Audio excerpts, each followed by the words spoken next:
Hey guys, my name's Khadroth, and today I'm going to be talking to you guys about the Lilim Harlot collaboration event coming up here on NA. Now, those of you guys that already know, we have gotten the social media campaign for the pre-campaign that's coming up here. This is again going to be something that'll probably lead us right up to the event. Make sure you guys go give this a like and a retweet. It helps out the numbers, and that way maybe we don't miss another social media campaign compared to the prior one. But the interesting part about this is the date. So this social media campaign lasts until the 26th. It usually means that we will get the stream a day later and the event the next day after that. So I think we can anticipate, especially since we know the Lilim Harlot event is coming late March, that it's going to occur probably on the 28th. With that in mind, we can kind of prepare. However, as we go back and we look at the schedule and the way things happened on JP, we already know we're about a month ahead of where JP was. And again, you guys can see their event happened on April 26th. Ours will be, if this is the case, occurring on March 28th. That will be pretty much a full month ahead of schedule. This is, again, because of the shift that needs to occur in the middle of the year for NA's anniversary. They're definitely going to have a little bit of a doozy with this one. We've anticipated this pretty much all year long, and they have already kind of adopted this accelerated schedule like we thought they would for the time being. With that in mind, though, we can see the event started on the 26th, but the event in its pre-campaign and its banner for Tiamat start on the 19th. So for NA, we can expect this, since this was practically an entire week ahead, we can expect this on the 21st. That will be coming up here shortly. So again, I'm going to try to get this video out for you guys ASAP so that you guys have all this information as it will be relevant to you. With that in mind, what might not happen is I might not get to you guys in time for the Evocation Festival, which should be coming any day now. This is absolutely imperative that they get this out. It will happen before the Lilim Harlot collab, because the Evocation Festival leaves from the Evocation Festival that you used to actually purchase the welfare are going to be part of the Lilim Harlot event shop. So as you guys can see, they have to get this out and kind of in the game and explain it before they get to the point where it would be in the event shop for you guys. I guess in theory they could overlap it. In fact, some of it may actually just overlap with the actual event, but it will probably start and come out beforehand. We're expecting this any day now. Could be tomorrow, could be the day after. Again, I'm recording this on the 18th, so who knows when this will occur, but it should be any day now. And again, this is a great campaign. I have a video explaining everything on the Evocation Festival. Go check that out if you guys haven't already, and it will tell you about everything you need to know on how to get your new welfares. Now, with regards to the pre-release campaign, however, again, this one is a really interesting one, as obviously we are going to be getting an entire unit ahead of time with this campaign, and not just a unit that's already existed in the game. This will be a new unit with Larva Tiamat. You guys can see there's a little bit of info on the actual campaign. We're going to get some craft essences given to us to commemorate from the arcade. We're also going to get some quartz there, basically, and there'll be some other stuff like great and super success for event bonus units, double friend points for event bonus units, interludes and strengthening quest half AP for event bonus units, and all of Arc 1 main story free quests are going to be half AP for the first clear, at least for the first 3 attempts, and up to the point where you get the quartz. And then all daily quests should be rotationally open, as well as having a special My Room background for a limited time. You guys can see they did also kind of have a quest rerun there. I don't know if they'll do this for us. They probably will, but this is kind of something that happened earlier on JP, where they had a little bit of a commemoration quest that you guys could do to get a craft essence from that, from the basically depicting the arcade banner there. And from here, they actually kind of showed you guys who the event servants are. It's basically everybody that's been released on arcade, so there is a ton of units in here, and I wouldn't worry too much about it, other than these will just be units that will gain you, more damage and bond potentially in the actual event. We also will be getting 2 new strengthenings with this pre-campaign. Both of these are fantastic buffs. This is going to be a huge increase to Da Vinci's overall output. Again, you guys can see it's going to increase the overcharge for 1 ally by 2 stages for 1 time for 3 turns. Grant them gut status, increase their defense and NP damage as well for 3 turns. So really, really a nice upgrade to the natural born genius that she already did have. And then Old Man of the Mountain is going to be getting his 3rd skill buffed here. This is going to reduce all enemies' instant kill resistance. It's going to get upgraded, increase their own buster performance for 3 turns as an upgrade, and charge their own NP gauge as a new effect. This is going to give King Hassan charge to help him keep up with some of the other single target assassins. I'll probably go over those more when they actually come out, but again, it's something that's really, really good to know. They did announce back then the live stream for JP. Like I said, we can expect we'll get our live stream probably on the 27th after the social media campaign wraps up. And then we have the actual summoning campaign, basically involving the 2 SSRs that got their upgrades, as well as the new unit, Larva Tiamat, who is going to be a limited unit. I'm not going to go through Larva Tiamat on this video for you. Needless to say, she's a very strong unit, one of the strongest units this year. You should definitely consider rolling for her, but it's your choice as to whether or not you want to. I do have a video out talking about her, so feel free to go check that out, though it is an older video from when she came out on JP. There's also going to be some rate-up craft essences, as you guys can see here. Basically, they're going to be event Cs, and they're definitely nice. Great Mother here is all attack scaling with essentially Buster NP gain and, or sorry, NP gen and overcharge by 2 stages 1 time. So realistically speaking, it's a nice hybrid between a craft essence where you're going to get a lot of benefit right up front, but then also craft essence that can kind of go the distance for you in a knockdown drag out fight. I definitely like that aspect of it, and of course the art is god tier for it. From there you have Mushrooming. This one is also all attack scaling. It's NP charge and heal recovery rate, making it a somewhat rare sort of craft essence in that regard. And it definitely has some nice Cersei artwork on it. Just maybe don't eat what she's trying to serve you there. And then Service Games, which is going to be your 3-star, that's going to gain you critical stars per turn and Arts and Buster up by 2% each. So again, nothing too much to write home about, but it will help you out if you get those for the actual proper event. And again, this campaign should be lasting for a good chunk of time. Don't let the dates here fool you. I believe the summoning campaign actually did kind of last throughout the entirety of the event. Fandom had a couple of display issues with this because the devs originally had display issues showing this on JP. They actually extended the Tiamat banner, if memory serves, to run the entire course of the event. So I think you guys can expect that there will be overlap with Draco. Don't worry too much about that. If you're somebody that wants to kind of like see what you do and see how you do on Draco and then go for Tiamat, it's definitely something that you should be able to do on NA as well. So again, that's all of your pre-campaign. You guys can expect that, like I said, on the 21st. And now we can start talking about the event proper. So here we go. We have the Lilim Harlot collaboration event. Like I said, this is basically your arcade collab.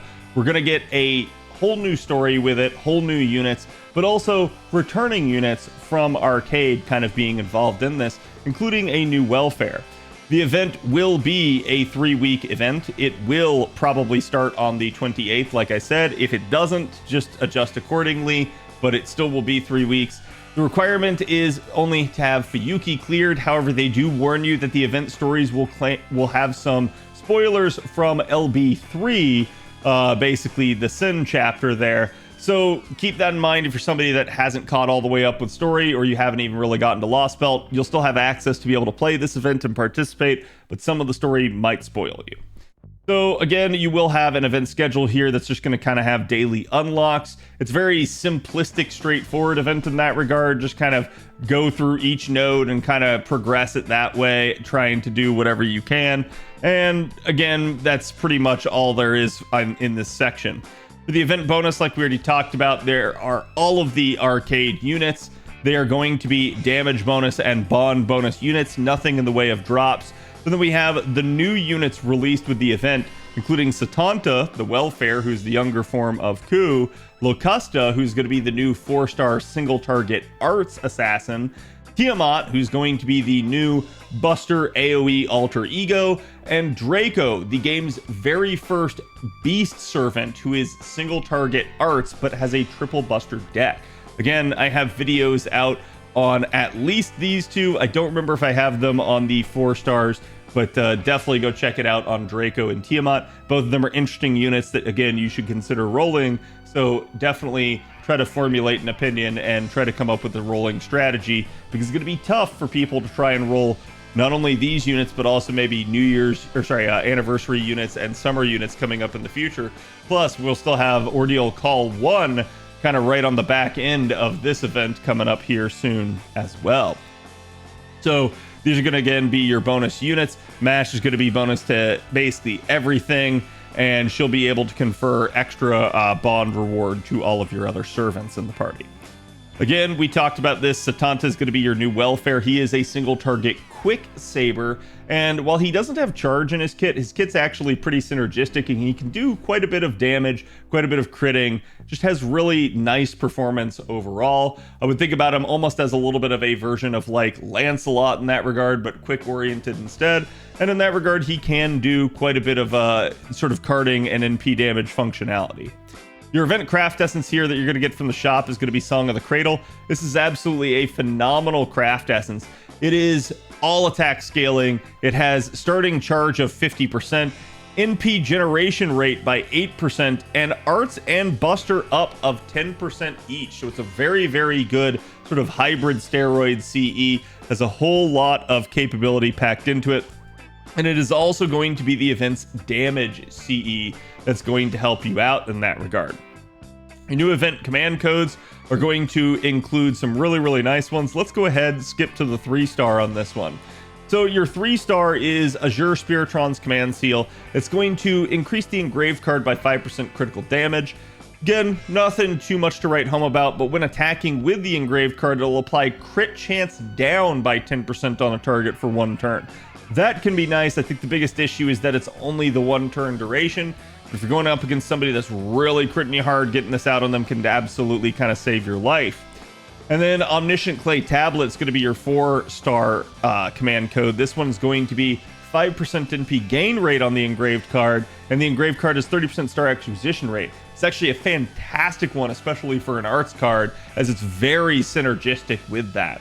And then one of the best command codes ever in FGO's history, Romance That Is the Spear, coming to us now finally. This is the Roma CE. This is the command code. This is the 5-star one.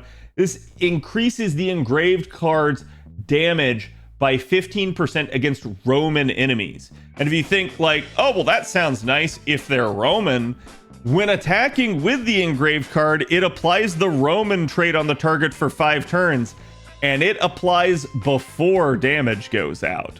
So this is just a straight up 15% damage increase to any card that you put it on. So again, this is one of the strongest command codes ever that the game has seen, and it is just extremely applicable, extremely usable. Be careful, but again, this is a really, really strong one. So definitely use it and abuse it as much as you can. The command support here, as you guys can see, this event has a unique gimmick where there are going to be certain kind of unlocks that you guys can get. And you guys can see there's going to be this support card type of gimmick where as you select these buffs, as you gain them, you will gain additional effects. So, for instance, the command support for Draco is going to be when attacking with the supported command card that has Draco's appearance on it. Because that's how it'll work. You'll have command cards, and then Draco will appear on one of the command cards, or Tiamat will appear on one of the command cards, almost like a command code would. Their sort of thing will appear in the corner. So when you see that, that's the effect you're going to get. So with Draco, you're going to get defense down on the target for 1 turn. With Tiamat, whenever you attack with the command card, you'll have a chance to stun the target, but it has a 3-turn cooldown so that you can't just abuse this. But again, it's not a guaranteed stun, but it does scale all the way up to 60%. And then the comma support one, which is hilarious because it's labeled mistake. Fino will love that. When the attacking with the supported command card, it will increase own critical damage for 1 turn by 30%. So that one's also going to be really nice. Suzuka here will inflict attack down on the target for 1 turn by 30%. And then Helena Blavatsky here will increase the NP damage for 1 time 2 turns, which is definitely going to be nice either for preceding an NP or just using it after an NP and setting up your next NP since it has the 2-turn duration by 15%. The Fran one is going to increase critical stars by 10. The Satanta one's going to increase your own attack for 1 turn by 15%. Definitely another nice one. And Lady Avalon will increase the charge by 15% whenever you use her card. Whereas Jacques de Molay will reduce the target's NP gauge by 100% of the time at rank 10. And then Sita here will also recover HP whenever you use the card. And then the last one here is going to be Nemo/Noah, which will increase the arts card performance for 1 turn. Definitely an issue if this somehow didn't appear on an arts card, but I believe it always does. So again, it's a really, really nice feature in this. It's just something that you can abuse and use during the event. So if you have cards that have support items on them and cards that don't, my advice, use the ones that have the support ones on them just for the added benefit of what they provide. But definitely still card smartly if you have to. There's stuff you can do.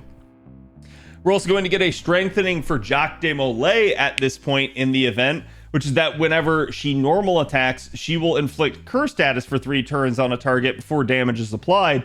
Definitely a nice upgrade to her Innocent Monster skill. Something that she sorely needed was the ability to kind of provide curse within her own kit, and that definitely will help her damage's scalability. Gil Caster, on the other hand, is literally just gaining a new effect on his skill that's going to increase his NP gauge and charge the party's NP gauge. So he becomes much more supportive now, much more usable in the current meta and way things are functioning. Nightingale gets another buff as well to her Buster skill, increasing the allies' critical damage of Buster cards for 3 turns and gaining critical stars. It's a nice upgrade, but unfortunately it doesn't resolve a lot of the issues that Nightingale has. So again, this one is something that helps her, but it's not really going to kind of get her out of the slump that she's been in.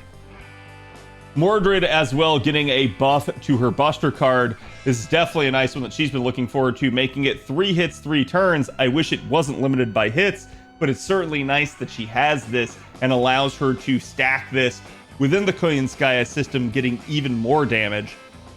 Buster critical damage as well on this skill for 3 turns, and increasing her own attack for 3 turns on top of that. So 3 new effects on that skill. Umu is also going to get a buff to her Imperial Privilege, giving it just guaranteeable arts performance and 10 critical stars every turn for 3 turns. And Lalter is going to get a much needed buff, giving her 2 power mods against enemies with lawful and good alignment for 3 turns on her charisma. So definitely a really, really nice set of upgrades for all of these units involved in Arcade. Here's going to be your map for the event. I'm not going to focus too much on that because potential spoilers in that regard, but still just understand that is actually a map. Looking at the event shop here, you guys can see we're going to get in the gold one, which is going to be the gold coins here. You're going to get 2 copies of the event CE, 1 crystallized lore, coins for Satanta, obviously your gold materials here, which is definitely going to be nice, especially given the Dragon Reverse scales that a lot of people need, as well as the LB7 daggers there that some people haven't been able to farm out yet. And then gold foes. Don't forget, you do have class score coming up here relatively soon. So again, I'm going to keep harping on this, but make sure you start considering buying the statues if you need them. If you're somebody that you think is going to really need them for your class score because you maybe don't have a lot stockpiled, this is a good time to get them, especially if you roll and have the extra craft essences for the event to make yourself more efficient. Hold on.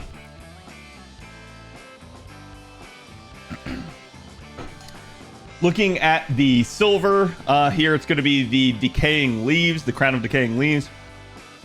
You're going to get another copy of the Craft Essence, another Crystallized Lore, even more Satanta coins, more gold materials, as well as some silver ones here, with the feathers definitely being a nice one, and octuplets. Silver statues, same deal if you need them for class score, and then one more gold attack foe. As well as, don't sleep on the Evocation Festival leaves. I forgot to point this out on the gold section. But again, these are going to be how you guys actually purchase the welfares to bring back into the shop. And even though this first round of Evocation Festival will only have 4 welfares in it, you will be getting more welfares in the future. So even if you already have all 4 that are there, you will definitely want as many of these leaves as you possibly can, because it's going to be how you buy the welfare, how you buy their coins, how you buy their copies, how you buy their essential materials. Everything for the unit is going to function based off of these leaves, so make sure you get as many of them as possible in the short term. And then the Rose of Annihilation is going to be your bronze material here. You're going to get a 4th copy of the Event C, more Satanta coins, more materials. Definitely nice to see, especially for things like the fangs and the bullets. And then yet another gold HP foe, as well as your normal foes and your normal embers, and even more Evocation Festival leaves. Taking a look at the main quest here. Obviously, this sort of stuff is spoilers. I'm going to tell you there's a grail in this. You don't have to worry too much about it, so just, pay attention in that regard. But let's focus more on the free quest. So as you guys can see, your first day here, there's going to be a couple of free quests available to you, including an all node. That will definitely be nice. It'll allow you guys to kind of farm efficiently even on day 1. Then you're going to have sort of a progression through each of the areas that Arcade covers. So you'll notice some similar areas to FGO's normal story, but Arcade does deviate a little bit at the story. So if you're wondering why things are not named the exact same, there's a reason for that. So again, you're going to have even more nodes as you kind of go down here, and basically your 90 plus and 90 plus plus here are going to be in Orleans. So looking at this, the 90 plus node is going to be a 221 Lancer node. This one really shouldn't be too difficult for most of you guys. You should have quite a few sabers in your roster at this point that can handle it.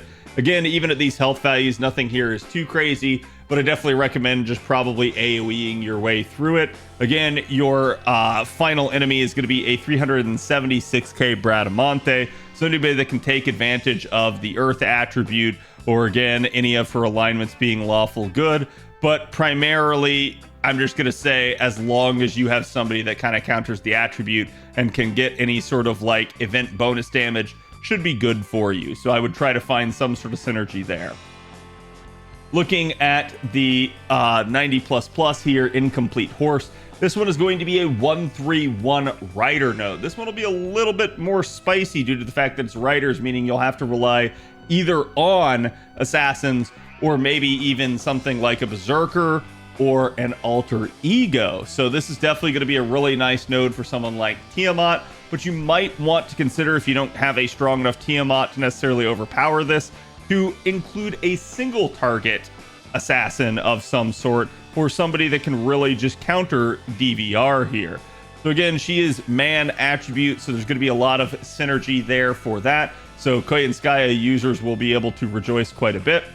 And she also ends up having Enema Elish nullification, so obviously that's something you got to watch out for in that regard, but she does at least have the writing trait, so it's definitely another thing that you can potentially abuse for a unit trying to kind of gain effective damage on her. So again, I do think both these nodes have potential solutions. Neither of them is impossible to do by any means. You're going to see people abusing the event bonus units, particularly some of the newer units like Tiamat in some of this, and maybe even Draco, who can also kind of function. In fact, to some degree, this node is meant to function for both Tiamat and Draco. So that is going to be a thing that I think you'll be able to see them kind of handle quite well. But don't forget, there is a damage bonus CE in the event as well. So if you're worried about the 90 plus plus, remember, you can take the damage bonus CE. It does have starting charge. and again, additional damage bonus. So you should be able to handle any sort of charge requirements and damage requirements as long as you're using that. Doing it without it, that'll be a little bit spicier, but I'm sure someone will come up with some stuff that worked on JP. And if you know anything like that, feel free to comment in the comments below. I'm sure people would love to see it. This is a mission-based event, is the other issue here. However, the missions are all pretty straightforward because, again, there's not that many nodes to do. So you can follow a mission guide for this sort of thing. I'm not going to bother to try and make one here for you in this video. Usually, Game Press has a pretty good one that I can highly recommend if you guys go search out their event guide for the missions. But honestly, you guys should be able to pretty quickly and easily figure out in the in-game interface what node you need to do. And usually it's the most recent node unless you just didn't run it enough times to complete whatever the mission was. So you guys can see, just kind of looking through at some of the rewards, we've got more crystallized lores here. We have some sabers here for Satanta. That's his ascension material. And then as we look at the 20 to 40 range here, we're going to also have increases to some of those support buffs for the cards that we talked about, including a 5th copy of the event CE baked into these rewards. So again, you will be able to guarantee MLB of that CE. We've also got some gold foes, some evocation festival leaves, and again, more ascension materials, as well as copies of Satanta being in here. So it's going to be something you're really going to want to do. Make sure you guys are completing the events. And again, definitely some nice bang for your buck in all of this. Here's where the command codes are as well, even some tickets. And then as we look at the last little stretch here, again, you're going to get increases to multiple of these at a time at this point. Even more foes, meteor shards, and then boom, some of the last ones that you guys will have there. Gold foes, the 5-star command code that's really, really strong, as we mentioned before, and the crystallized lore there again. Looking at the challenge quests, obviously this one is going to be a little bit of a doozy. It does, unlike the rest of the event, require you to have completed Solomon, but shouldn't be too difficult in the grand scheme of things. Remember, while this is going to be somewhat of a servant gauntlet, you do have damage bonus units and damage bonus CEs, so overcoming this in terms of raw firepower shouldn't be an issue. It's going to be more about paying attention to the mechanics. You guys can see there is a very nice tips and tricks section right here in fandom that they've started to try and put in here. Highly recommend giving that a read. Feel free to go back here, stop the video and read it if you need to. But again, it's definitely going to be a nice one. You guys can see there will be a order swap to this. It's actually, interestingly enough, how a recent CQ on JP worked, so I'm wondering if they maybe borrowed this mechanic as they were dusting off the coding for the more recent JP event. But you're basically going to get Grail points, so it's a little bit of a complex way in which it works. But needless to say, it's going to be something that's pretty intuitive once you get the hang of it. And it's not too difficult. It's actually kind of a fun CQ in that regard from everything that I remember. Your completion reward will be a crystallized lore. And again, it should be a pretty fun one to do. You will have multiple summoning campaigns here, including the Tiamat one that we already mentioned. Your first one up is going to be Draco with Locusta. Again, I already had the video out for Draco. We already talked about the craft essences here, so you don't have to worry about them. But this is definitely going to be a nice banner for a lot of people to roll. I've seen a lot of people down on Draco in the short term here, thinking like, oh, Ordeal Call deals with a lot of extra classes. Draco's weakness is extra classes. Surely that means she's not that good. I'm going to tell you guys right now, Draco is still a fantastic unit. She still punches well above her weight. She's highly applicable to a lot of situations, and Ordeal Call will not last forever. So Draco is definitely going to be a good unit outside of anything Ordeal Call related, and even still in some instances in Ordeal Call, still be a really valuable unit. Remember, she specializes in anti-servant damage as well, so it's definitely going to be a good thing to have her. And I do recommend considering a roll on her, though she's not a guaranteeable, gotta have type of unit. But to be fair, what unit in FGO really is? Your second banner here, basically starting pretty quickly, even after the release, is going to be Proto Merlin coming back. And this is going to be another one I think that's going to throw a monkey wrench on a lot of people's plans. Obviously, people have their eyes set on Summer and Anniversary and Ordeal Call, but you're going to have to get over the hump of this collab event and all of its lucrative banners first. You're also going to have Jack de Molay alongside and Gil Caster. And Gil Caster, remember, he's going to have that upgrade that's really going to help him out quite a bit. Obviously, Jack de Molay as well, but you can tell they're definitely trying their damnedest to try and get people to roll in terms of what they're trying to do here. They're doing a good job of it with all the upgrades that they did.